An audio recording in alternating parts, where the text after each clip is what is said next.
ইন্দ্রকুমার বর্ষার সাথে খুবই জঘন্য একটা কাজ করেন। বর্ষা বাড়ি এসে পর্ণাকে সবটা জানায়।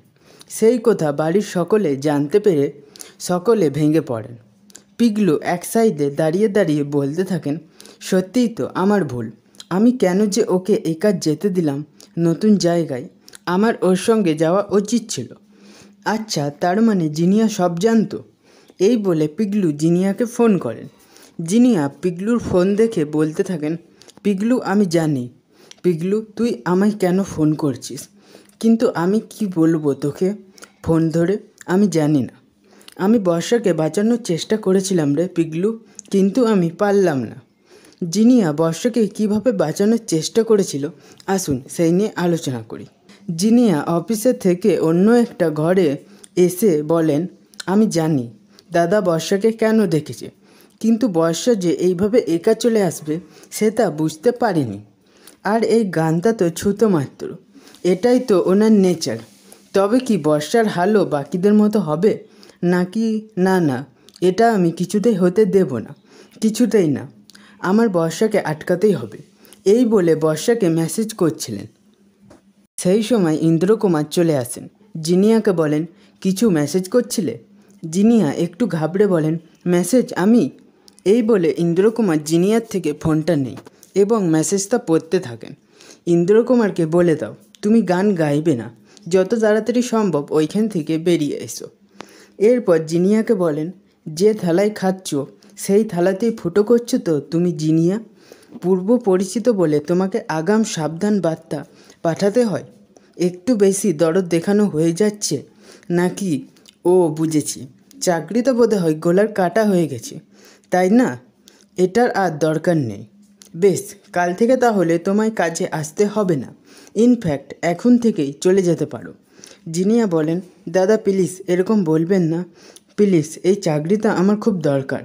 দাদা আপনি তো জানেন, I am very very sorry. আমি আর কাউকে কিছু বলবো না, কাউকে না। ইন্দ্রকুমার বলেন, কোথা মনে থাকে যেন। এরপর জিনিয়া পিগলুর ফোনটা না ধরে বলেন, সরি রে পিগলু, আমায় ক্ষমা করে দে।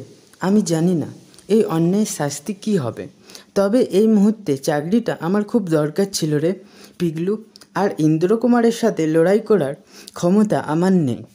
পিগলু বলেন, ফোনটা ধরলি না তো জিনিয়া? তার মানে আমি ঠিকই ধরেছিলাম, তুইও আছিস এটার সাথে, তুই সব জানিস। সৃজন বলেন, বর্ষার সাথে বারবার কেন এমন হয় বলুন তো? ওর তো কোনো দোষ নেই, ও তো যেতেই চাইছিল না, আমরাই তো ওকে জোর করে পাঠালাম। আমার এখন নিজেকে অপরাধী বলে মনে হচ্ছে। পর্ণা বলেন, ওই ইন্দ্রকুমারের মতন এত বড় একটা স্টারের পেছনে যে এরকম একটা নোংরা লোক লুকিয়ে রয়েছে সেটা তো আমরা কেউ ভাবতেই পারিনি। সৃজন, কিন্তু বর্ষার সাথে যে অন্যায়টা হয়েছে আমার মনে হয় তার একটা প্রতিকার হওয়া দরকার। এরপর সৃজনের বাবা এসে বলেন, কিসের প্রতিকার পর্ণা? কার অন্যায়? ওই সুপারস্টার ইন্দ্রকুমারের অন্যায়? পর্ণা, তুমি কাকে বলবে এই কথাটা? আর তোমার কি মনে হয় এই কথাটা কেউ শুনবে? হ্যাঁ? সৃজন বলেন, বড় বৌদি বাবা তোমরা এইখানে চলে এলে যে, মা ওইদিকে একা।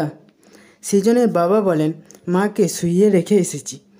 পর্ণা বলেন, কিন্তু কাকু এত বড় অন্যায় যে করলো তার এগেন্সে তো আমাদের কোনো একটা স্টেপ নেওয়া উচিত।